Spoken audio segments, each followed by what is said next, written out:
on, everybody? This is MGC Radio, and let's go ahead and introduce everybody. This is a brand new radio show where we'll be talking about movies, comics, and primarily games. Hence the MGC. I guess I should say movies, games, and comics.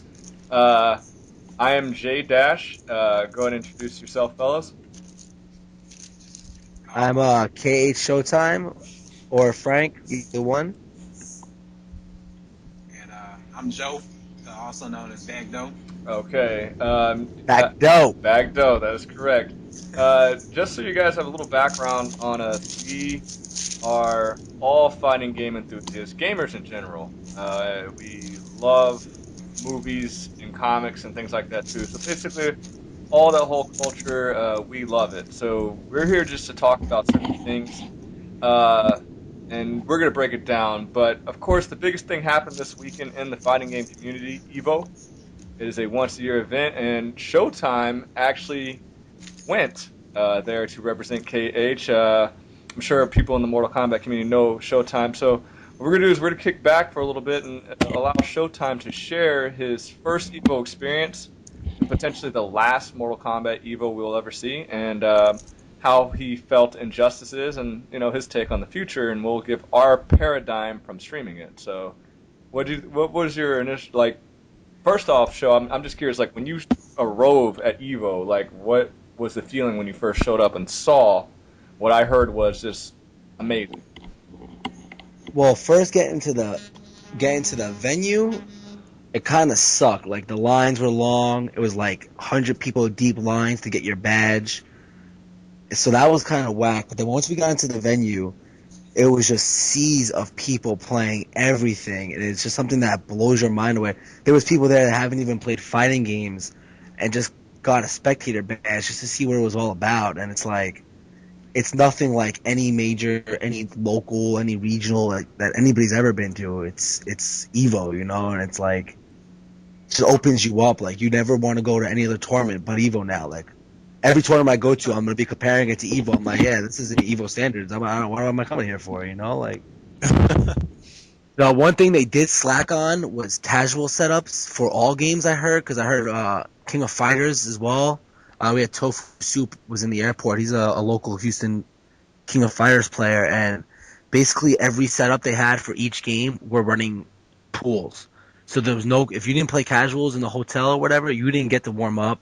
You didn't get any of that warm up time for yourself. It was basically straight into your pool. In between pools, they weren't letting anybody run casuals, at least for Injustice or MK. So that's where they kind of slack. But other than that, it was great. The refs were on point. Everything was on point. All the setups were set to 720. There was nothing. I had no lag complaints about it at all. But Mortal Kombat wise, I'm pretty disappointed how I did. I did lose to Dizzy twice, and he was expected to take the tournament. So I'm not really mad that I lost to Dizzy. I'm more disappointed that I didn't get the training time I wanted to beforehand.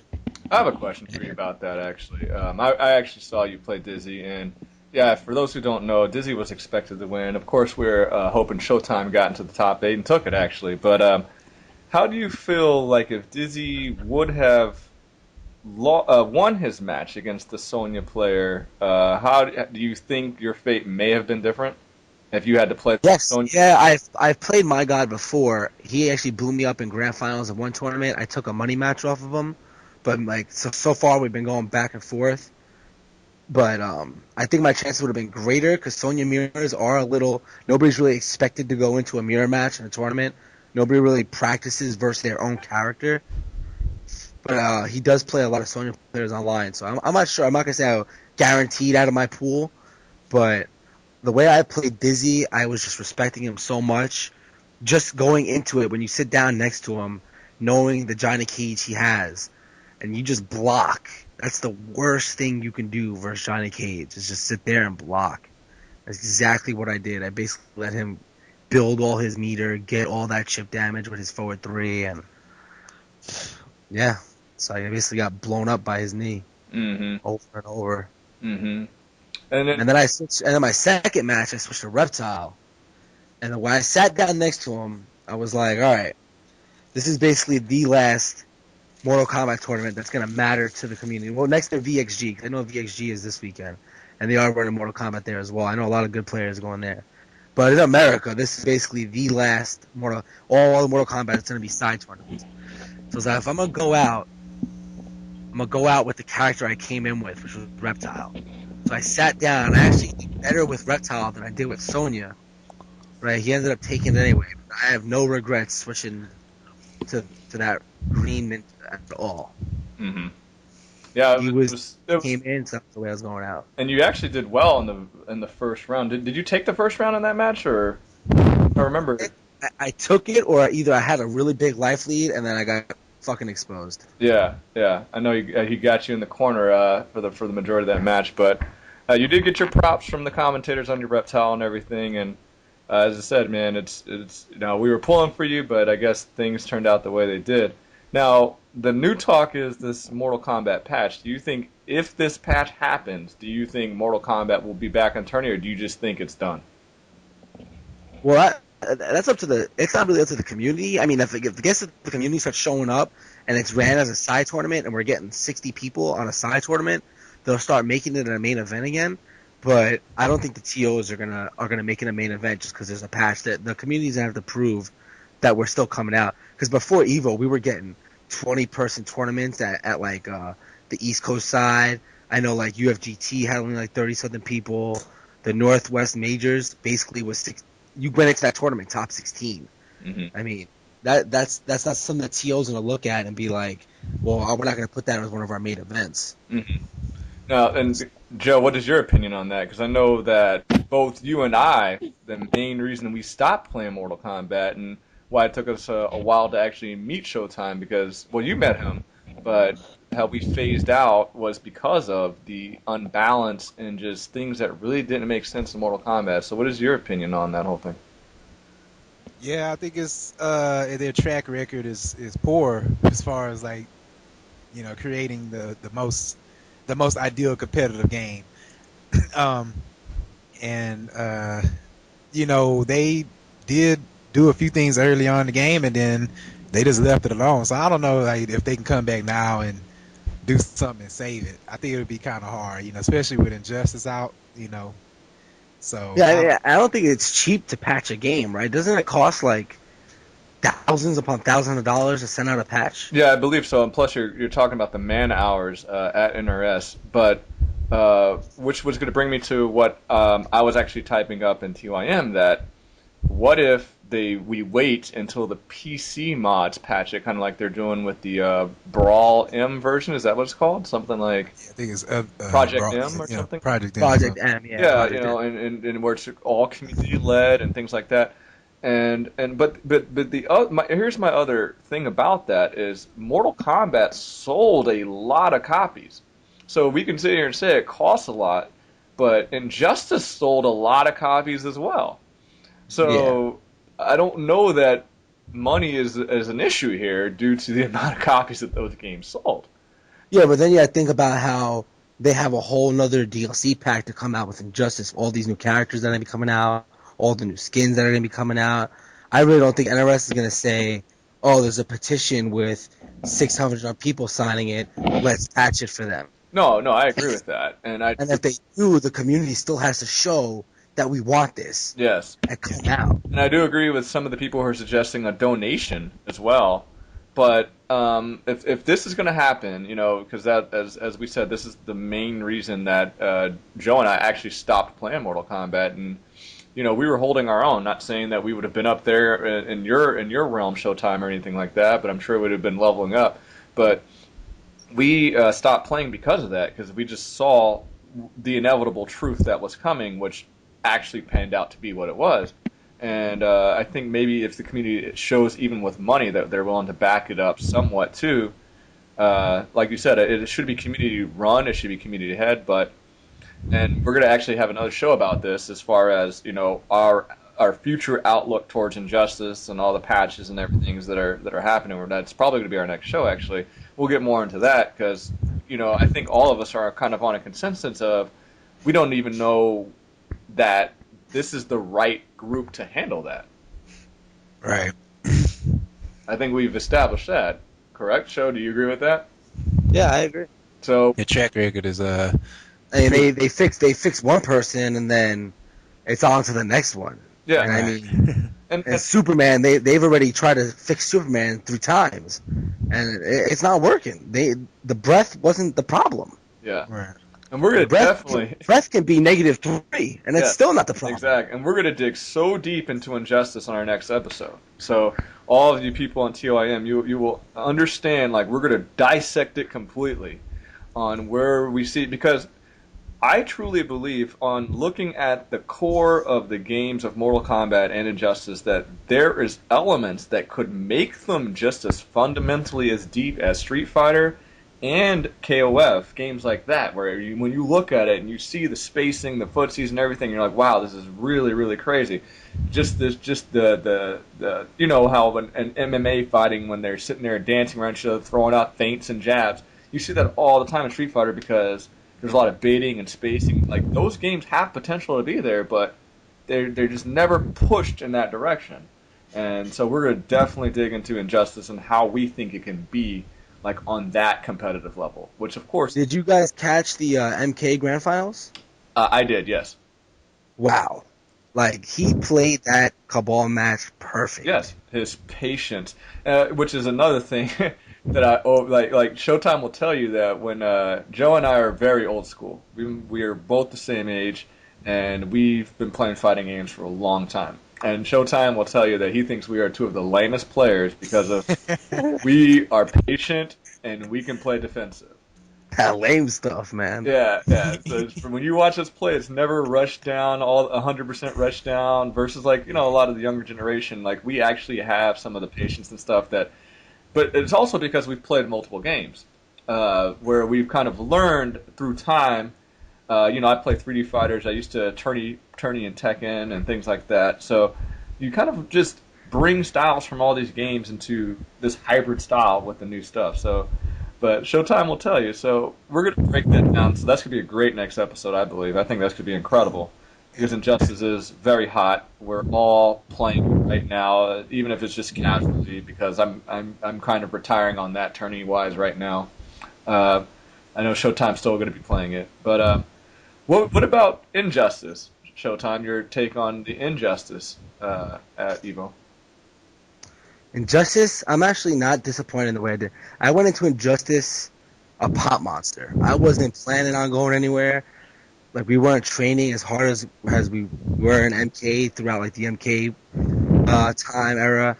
We've been, like, just going in with our characters. Like, I used Grundy the whole tournament. I used Batman once. It was versus a Hawkeye player, just because playing your Hawkeye, Jay, I know Grundy really can't get her out of the sky, basically. So I switched to Batman, and I ended up beating him with Batman. But I went to winners finals in my pool versus Rio, and he basically showed me why Batman has won that matchup in the comics so much, because it is free as hell. From full screen, he can throw an EX Batarang, and I cannot move from full screen. Grundy's jump is so, like, floaty and slow that he can do EX Batarang, full screen, and I can't do anything about it but block it. Or walking corpse it, of course. So I can do that, but I'll eat the damage anyway. So either way, I'm eating the damage or the block chip. And Grundy, I played him. Just how many hits of armor? 3, right? 3 hits of armor, yeah. So once he meter burns the Batarang, all your armor's gone. So his next hit is guaranteed to hit you. Yeah. And then I had GGA Han in Losers Finals. I had previously beaten GGA Han with my Grundy versus Black Adam. And it was 2-1. And then... I don't even want to tell this story. I hate it. And then Losers Finals goes down to 1-1 last round, last health bar. He has like probably 10 to 15% left. I had probably like 3% left. I had a bar. So I did EX Swamp Hands, and it was either the Swamp Hands hit or the Swamp Hands blocked, and I won or I lost. And the Swamp Hands actually hit from full screen. I was going to do 2 forward dashes, because you know how good Grundy's forward dash is. 2 forward dashes and you're in with Grundy. He has that really good cheetah-like forward dash. So I do 2 forward dashes, and my second one came out as a neutral jump. And he got out of the EX Swamp Hands and ended up, I think, chipping me out for the win. and I threw my head on my stick, and I wanted to cry right there and then because I had it.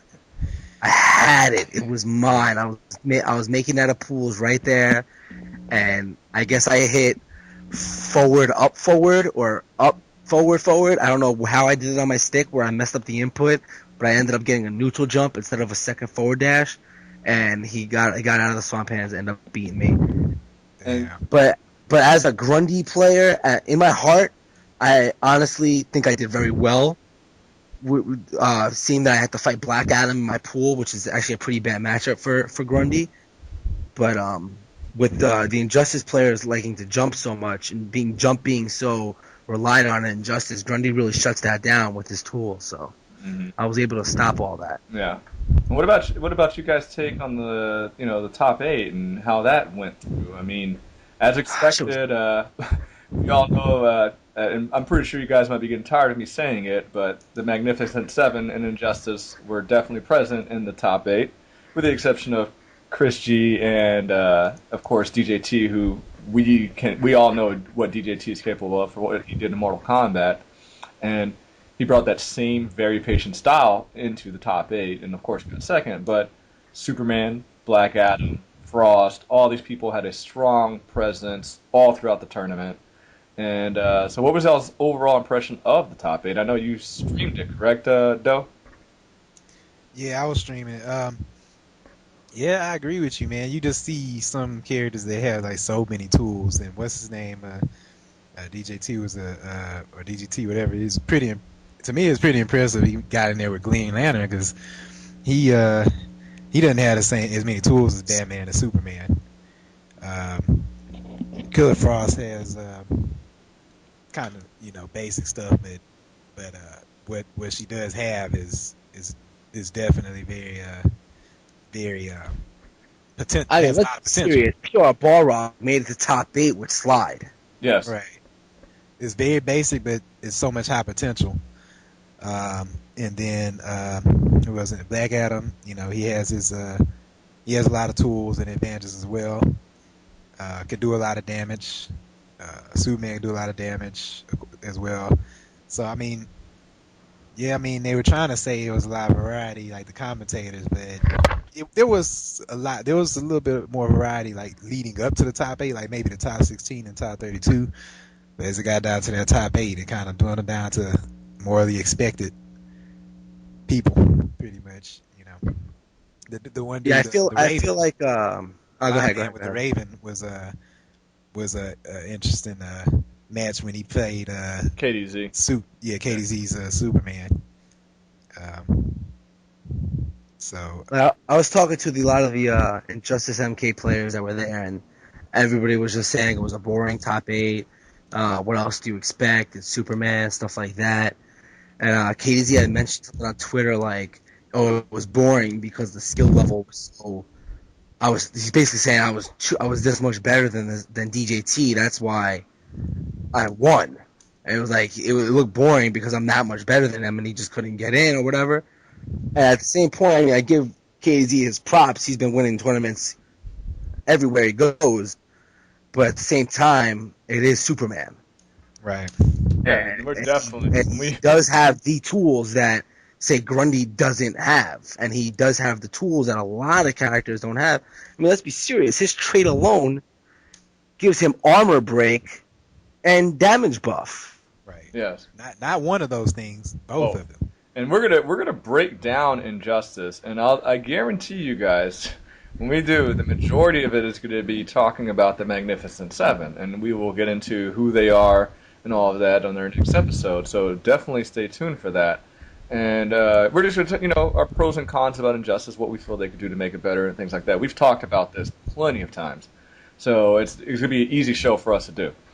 But KDZ can say all of those things, but from using Green Lantern and going against Superman, even Green Lantern, it's really hard if not timed perfectly correct to jump over, to even try to move in on Superman once he gets into the zoning. And we saw KDZ's patience in getting in on Cabal zoning. So, that's... It's JT's. JT. Sorry? DJT's patience. Yeah, sorry. Yeah, DJT's patience. Yes, I'm getting on Cabal, so we know what he's capable of. So I don't know if that's an accurate statement. Uh, and we'll break that down when we start talking about it. What about AE? What were y'all's takes on the AE? I didn't even get to see.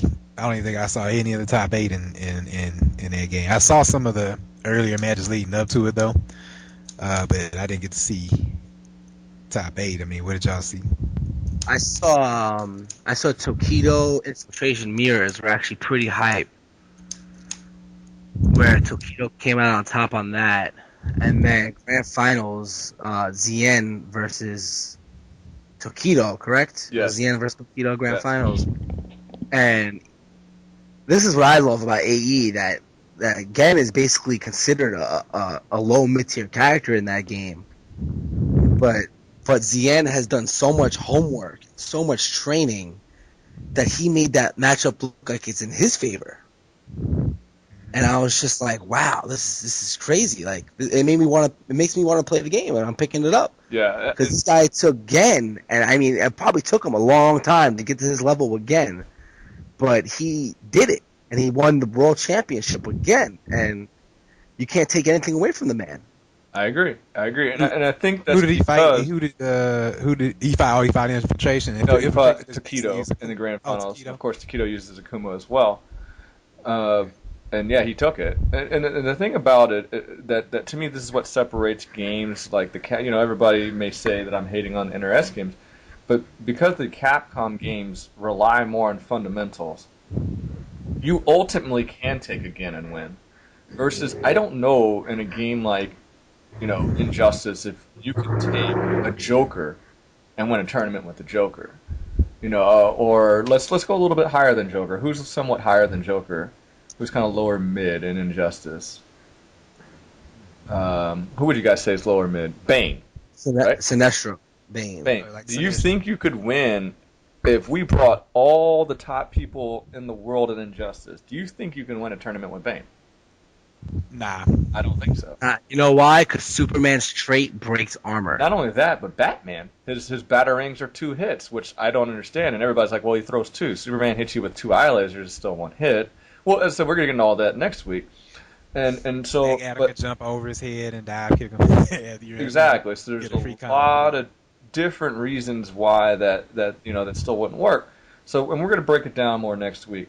But at the same time, Joe and Backdoe over here was big into Street Fighter 4, and then of course the unblockables and the option selects came. And yes, they say they're fixing the unblockables, but in your eyes, Doe, you still think the option selects are just not a chess match anymore, and that's pretty much what deterred you away from the game, correct?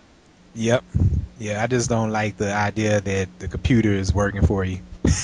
Like, I'm going to input 2 things and the computer going to pick the best one. Yeah. It's not you. It's Yeah. not you doing that. It's the CPU.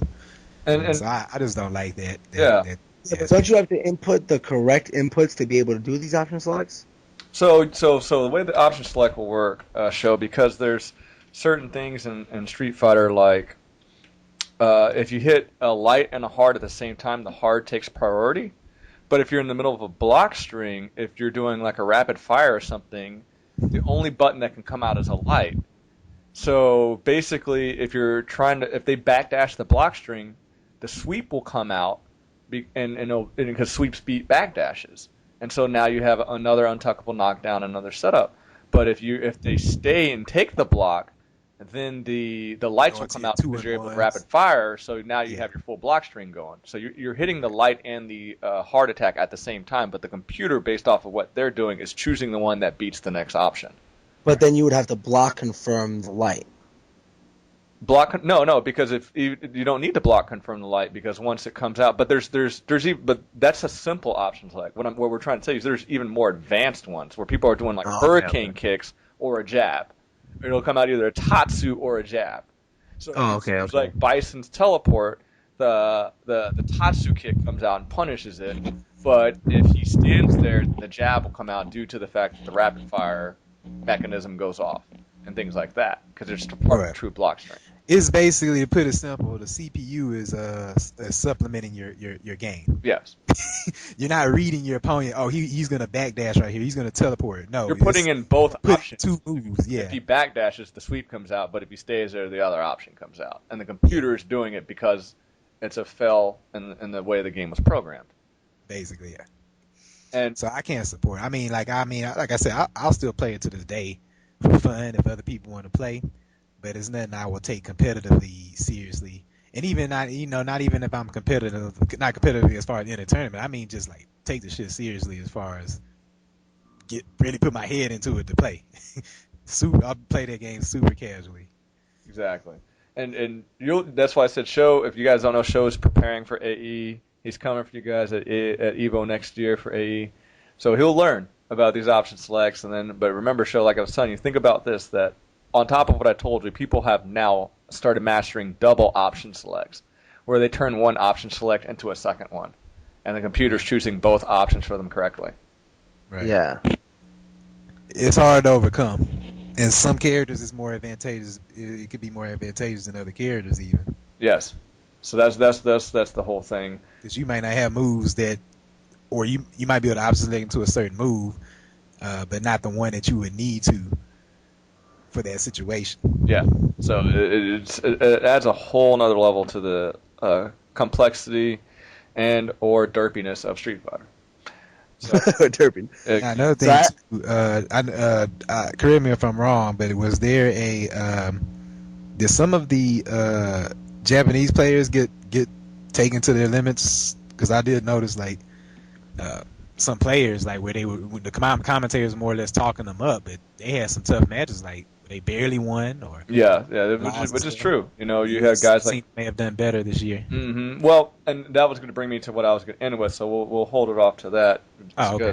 Because I like that you reminded me. But yeah, and then we saw guys like PR Ballrock prove time after time that you can never count out PR Ballrock, and we can play conditionals, but he could have been playing it off, but I'm willing to say, I'm not willing to bet, that he was going for that EX headbutt on that last jump in by Hakan when Infiltration was using Hakan, and maybe he did have the controller malfunction, and the reason I say that is because he was hitting him with it every time before. So it was like a consistent pattern of him blowing it up with the EX headbutt. And had he gotten that off, he may have been able to say, I beat Infiltration and 2 times in the same tournament. But, that's a conditional, and you can't worry about conditionals. That's what Captain Hindsight's for. We're not here to play Captain Hindsight. So, Well, it's like bringing up Nightmare and Injustice hitting the start button twice. Yeah. And he's trying to blame it on a converter, but at the same time, if it was really your converter guy, you would have switched converters with somebody at that tournament because we were all using converters. Yes. So another conditional. But overall, I would say that this... What are you guys' final thoughts on just this EVO before I just add that next element on? From what I I watched, thought it was amazing. Well, that's speaking from somebody who was there, so of course it probably seemed the first time. Being there for the first time ever, first time EVO experience. I mean, don't get me wrong. Like the second I lost in Injustice, I experienced Vegas. Like I honestly didn't even step foot back into the venue after I lost in Injustice. We were watching me, Scar, and Royale Cheese were all hitting the casinos up, and we were just watching the stream of all the other games because basically Injustice and MK were over. So we were watching AE and Marvel all from stream, but we were experiencing Vegas itself. So I had the best of both worlds because I know a lot of players do. Once EVO's over, then they go out and experience it. But I didn't waste any time. And me, actually Nate as well, who will be joining us in future episodes, we were all just like, we didn't get back to the hotel till 7 a.m., walking up and down the strip, going to all these casinos, these bars. We were just having a blast. So to me, EVO was a great trip because I did both. I experienced Vegas for the first time and EVO for the first time. And So I was like, first time this, Vegas? Joe. Oh, okay. I'm gonna try to make it with you next year, even if I don't enter for other reasons. I'm going to try to go to experience EVO for the first time. But I'm going to now that you've done Vegas, now it's time to do it right, and that's what I'm going to be there to do. I'm going to show you how to do Vegas the correct way, Hey, Albie, what's up? and it's going to change your life forever. We're trying to plan a trip to New Orleans as well. So you I definitely saw that. So Showtime's got the gambling bug here, folks, and we're gonna have to probably put him in some type of psychiatric. It's funny because I was up a good amount of money, and then the next morning, not within a half hour, I lost $400. And here I am at the ATM machine, and the ATM machine says, "Learn when to stop with a gambling call 1-800 this is that." I'm like, oh shit. And I bet you have that number in your cell phone right now, don't you? Oh yeah. I mean, I still came up on top. I still came up with a couple $100. Came home with, so I'm happy with it. Yeah. I didn't come up with everything that I won originally because it's Vegas. You get greedy. You want to keep winning. You want that rush. But what games did you play? Like which? First we were playing blackjack. I had played blackjack early, like when I lived in New York. We used to we had one guy house blackjack. So it's not like it was my first time gambling. But so me and Roy were sitting at the blackjack tables, and I basically couldn't lose. Like I went to one blackjack table, won $150. On to the next blackjack table, the next casino, $200. Next blackjack table, $400. I was unstoppable, and I was basically the Hulk, and I couldn't. Until the next morning after my luck ran out, and $400 in a half hour, you're looking at yourself like an idiot. Like I can't believe that's what it is with that gambling, man. You got to know when to fold them, like that song says. Like it's sometimes not as hard. It's easier to win, but to keep the money is what makes it hard. The funny part is that we went to. I didn't know how to play craps, and Royale knew how to play craps. So me, Scar, Royale, and Nate went to the crap table. And none of us had played craps but Royale. He's literally teaching us as we go. Scar is rolling for like an hour. He cannot crap out. This man is on fire. And then he actually craps like out. Scarlet, no? Huh? It's just like a Scarlet. Sounds like a Scarlet. He can't be stopped. There's too much armor, pressure. But then I start rolling, and instead of me hitting my point number and me winning money, Scar's over here betting $30 on a board, and I'm hitting 12s, and he's doubling up at 20 every time I hit a 12. And this man won $250 in 4 minutes because of me rolling. I was like, you scumbag, you better hit me off with something. Like, I'm not rolling these 12s for no reason. Like, he ended up grabbing his money and go. He's like, I'm out. The cashier was right next to us. He turns around, goes to the cashier, and he's gone. He's like, I'm going to come up right now. I ain't betting no more. I'm done. Oh, yeah. Todd was in there too, by the way, Jason. What was that? Todd. He was at EVO. Oh, I didn't even know that. Yeah, he ended up not staying the whole time. I think he kind of had some errors or misunderstanding with his ticket, but so he came back a day early. So we could probably bring him on too, maybe as a guest, see what he say. Yeah. Yeah, just from the stream perspective, I mean, yeah, I could see the excitement. Like I saw how hype Melee was. Got to watch a little bit of that. Watched some other Street Fighter, some really good matches. And I like to see his. Yo, man, those ice climbers had me hype. Those who's?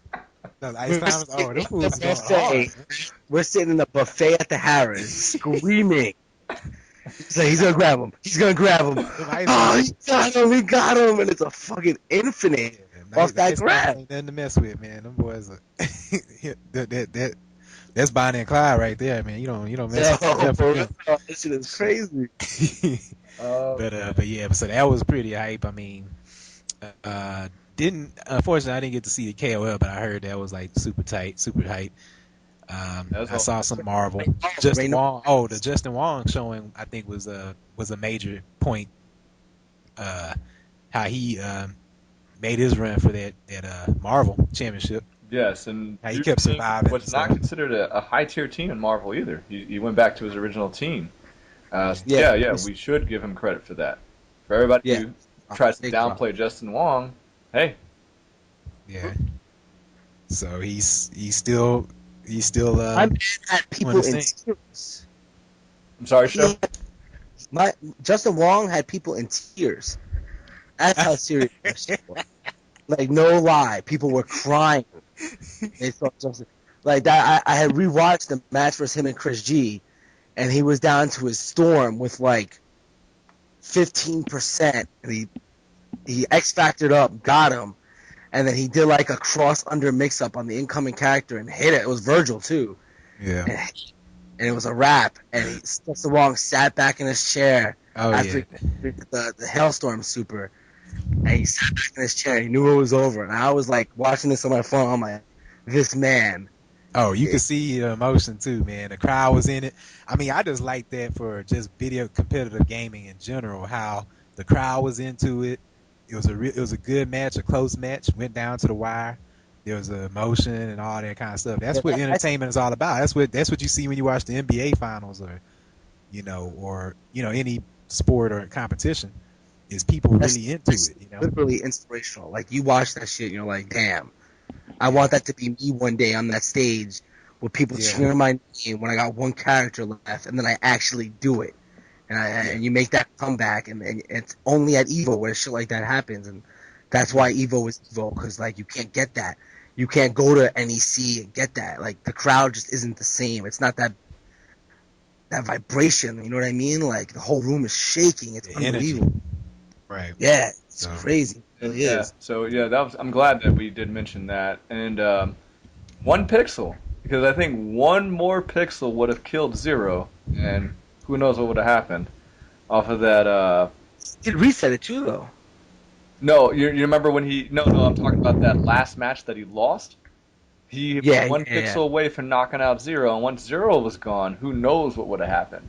You know, he just miscalculated. He dropped that infinite, I believe, and he went for the special move, and it was so crazy. It was such a that was crazy. So I'm glad we did talk about that.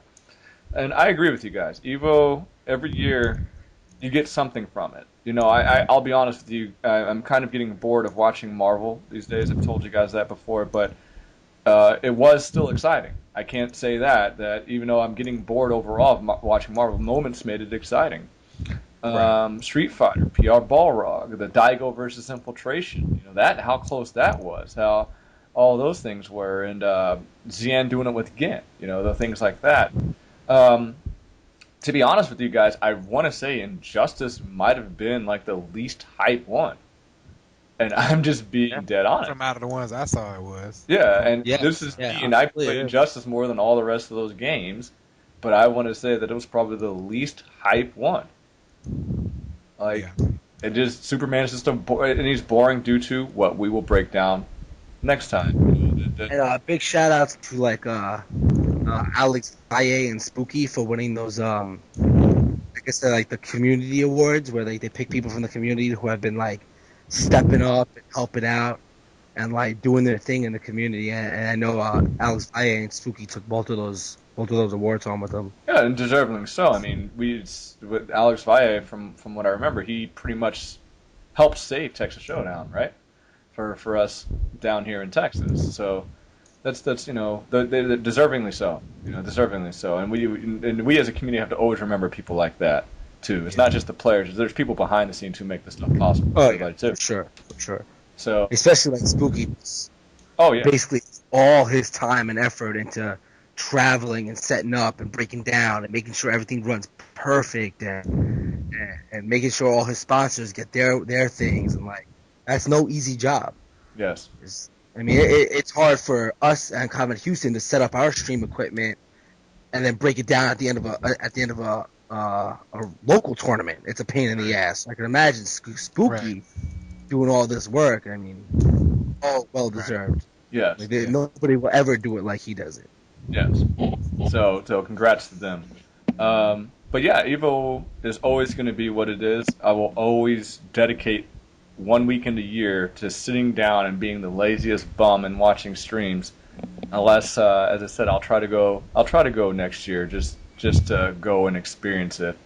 But the one I wanted to end with, and just because we've had discussions about this plenty of times. EVO Japan is in talks. What do you think will happen if EVO makes it to Japan? Like, what are your predictions? Because we always talk about these killers in Japan that never get a chance to come over here. Wait, so they're seriously thinking about making EVO in Japan? They are trying to get EVO Japan up and running, and I'm just curious Wow. what your thoughts are if EVO Japan happens. What do you think? Do you think we're going to get the same results? Do you think that it's going to flip everything upside down? Like, what is you all's thoughts on that? And I don't doubt any of the American players doing great, but I don't think it's going to be as easy for them, or maybe it'll be more challenging for them. Like, even to make it out of pools in like a Japanese scene is tougher. You know what I mean? Like, Right. wow, that would just be like, that would probably be like one of the best tournaments I've ever seen in my life. Like, I don't think that it's not something that that American players can't. It's not a level they can't get to. It's not something where they can't be competitive, but they would definitely have to probably get more serious about, their training. You know what I'm saying? Yeah. Like helping each other out and training against as high a level competition as possible. Because like Jay always says, like, in Japan you have monsters with every character. And so Because I know how in like the so MK community, my bad. I know how like in the MK community, like we basically all know each other. Like the whole community knows who's who. So when you sit down next to somebody and you're thinking in your head, oh, I know I'll beat this guy, or oh, I know it's a bad matchup, or I know like he's a nobody or something like that, and you go into thinking it's like basically a free win in the MK community.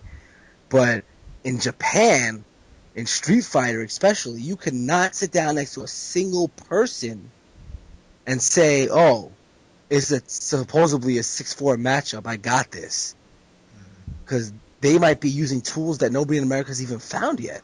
Yeah. And another thing that we always forget, they will now have home field advantage. That's huge. A lot of us don't understand that when you're in an unfamiliar territory where everything is different, the language, the food, and all of these things, like those things are factors that you're not comfortable. Yeah. There's not as much comfort, and I think that of course, America, I'll tell you hands down, we will still take Marvel. I have no doubt that we will still take Marvel if this happens. Actually, did you see those? Did you hear about those matches in the hotel room afterwards? I heard about one where like Filipino champ got beat by somebody, but I thought it was an American that beat him, like Nemo. Like No, Japanese Nemo. oh, he's Japanese, and so he took 1,000, and he was up on Chris G the last thing I saw. Did he end up beating Chris G as well? He ended up beating Chris G for 500 as well. Wow. So you can't sit here and say it's like guaranteed they take it, because then you gotta remember, Kasudu came from Japan Yes. to final round. Yes. And he didn't have home field advantage, and he said, hold that loss, I'm never coming back. But he will probably show up at EVO Japan. And I think that's a good idea, and I think EVO should probably travel. Yeah. Kind of like the World Cup. It's something that they should look towards. So every year it might rotate Japan this year. Then they go, there's killers in the UK, especially in Korea. Like 3D games. You have killers in France, Korea, France. Tekken. I mean, I want to see all these Tekken players. Or like the Olympics. South America. Exactly. They could do like the World Cup or the Olympics, and I think that would add another element. And then, of course, maybe all the Americans wouldn't be able to travel, but every year all the other international players have to worry about that. Right. Can I travel and things like that? And unless they do like like they call it EVO Japan, EVO UK, EVO Korea, and those are all qualifiers for EVO. You know what I mean? Like the winners will get a free trip to EVO in Vegas. But then they would have to still deal with the same problems of not home field advantage, all those things. And that's why I think maybe take the World Cup Olympics route where every year it kind of rotates. And then, everybody, because when you think about the rotation, it's probably 4 countries. Like you could say somewhere in Europe, right? And that could change itself for Europe. Europe's about the size of the United States. I think everybody in the U.S. is comfortable traveling to Vegas. I do believe that. Right. And then we can say that, EVO Japan and EVO Korea. And that's probably all you'll need. And so every year, if it kind of rotates between those 4, I think then it'd be the tournament results, everything would be so much different. It'd be a different culture exposure every year and all those things. And to me, it would just make EVO bigger and better than we can all imagine. Yeah. It'd be more of an international. It'll just be bigger. I would say this too, though, as far as Americans, like I don't doubt the ability, and I don't doubt the ability, but it's their training, and you can't be running from taking your lumps. You know what I'm saying? Like I mean, I've been playing. I played third strike here and there lately, and I'm in some of these lobbies, and they're like, "Hey man, it's almost 3 a.m. or whatever. It's by the time the Japanese people get on." Once some Japanese people get on, and you gotta watch out. But they're saying it like everybody just supposed to get offline. You're supposed to get offline right when 3 o'clock hits. Like it's time to shut it down. Like, how y'all gonna get better like if y'all running? Yeah, it's a curfew on the game. There's a curfew on. And the thing supposedly because a lot of them were on PlayStation Network, and then I don't know, something happened with PlayStation Network, and then so a lot of them supposedly started coming on to the 360, which is the version I have, and that's what they said. Like, yeah, they get on by 3 a.m. Here our time, of course. So them it's probably daytime, but talk about them Japanese people gonna start getting on there. You start. I was like, okay, so what? You know what I'm saying? Yeah. I wouldn't mind playing the Japanese in any game, but Yeah. online, that's just gotta be an ass connection. Mm-hmm. Like, you gotta put, like, you're fighting overseas right now, and if my internet is not that good, or if his internet is not that good, it's gonna be a not that good match. Like, you're not gonna be fighting this person who's godlike at full potential. But Third Strike has the GGPO though, so it's like the best basically online experience. Plus, Japan's internet is better. So according to Jay, their internet is beyond ours here. But you couple that, but it's also the GGPO. So usually, it's very rare. You do get some little stuff here and there, like you'll hear a sound effect from a move after the move came out, some little stuff like that. But it's pretty fluid. It's probably only a few frames on. And show they're not running because of their fear of the connection. They're running of the fear of getting bodied because they get bodied so hard. Like it's like the Japanese. They wake up and they just unroll like 12 USA flags to roll on top of a body, and that's what they're running from. But you got to take them lumps though. That's how you see what their techniques are. And that's how you also find your own holes. I always say the only way you find your holes is when you lose. Yeah, you should have seen how many times I've lost to Cat's Cabal before I started to get the hang of it. Like, it took me fucking months to get to me to actually win a set, like not just to win a match and then get blown up another 3 matches right after that. Like, you gotta take your loss like a man and learn from it, right? Instead of just saying, "Oh, I'd rather just not fight them," because that's not how it works in tournament. Mm-hmm. Kicking people out the room. Mm-hmm.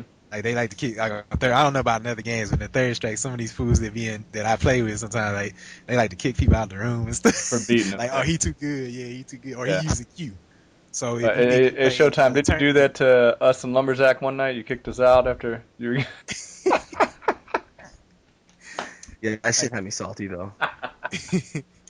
But he uses Q, or he using a certain character that you're not familiar with. Well, Q ain't no Gil. He not no god tier character. So just think, if you're gonna go play, the Japanese, is gonna be probably somebody using that character. You ain't gonna know what the hell to do, because you was running from him. Mm-hmm. Exactly. So that's pretty much where I wanted to end. It was just to see y'all's take on EVO Japan. I want it to happen, and as I said, I'm all about the traveling from these 4 locations. That's my vote. Travel between these 4 locations, and I think it would be amazing, and I would love to see it. But as I said, guys, it's our first episode. You will start to discover our personalities and everything as time goes on. This is all unscripted. So we didn't sit there and have an agenda, and next time we will break down Injustice from our paradigm, and there's going to be differences of opinions. That's just natural. We're all human beings. That's Joe. That's Showtime. I'm Jay, and we will see you next time. Y'all take care. Peace. Peace.